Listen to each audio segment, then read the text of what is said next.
অনৈতিক কার্যকলাপে জড়িত থাকার অপরাধে আমরা হাসিনা বেগম, নারী আসামি হাসিনা বেগমকে আমাদের মাদারীপুর সদর মডেল থানার হেফাজতে নিয়ে আসি। মাদারীপুর সদর মডেল থানার বারান্দার 3টি এসএস পাইপ ভেঙে সুকৌশলে পালিয়ে যায়। 9 জুলাই 2026 খ্রিস্টাব্দ অনৈতিক কার্যকলাপে জড়িত থাকার অপরাধে আমরা হাসিনা বেগম, নারী আসামি হাসিনা বেগমকে আমাদের মাদারীপুর সদর মডেল থানার হেফাজতে নিয়ে আসি এবং থানা হেফাজতে থাকাকালীন তিনি আমাদের মাদারীপুর সদর মডেল থানার বারান্দার 3টি এসএস পাইপ ভেঙে সুকৌশলে পালিয়ে যায়।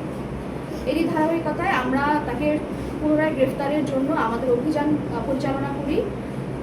গত 11/7/2026 খ্রিস্টাব্দ ভোর 6টা 15 ঘটিকায় পুলিশ এবং র্যাবের যৌথ অভিযানে আমরা আসামি হাসিনা বেগমকে ঢাকা কেরানীগঞ্জ এলাকা থেকে গ্রেফতার করতে সক্ষম হই এবং আমরা তার বিরুদ্ধে পেনাল কোডের 224-427 ধারায় নিয়মিত মামলা রুজু করি।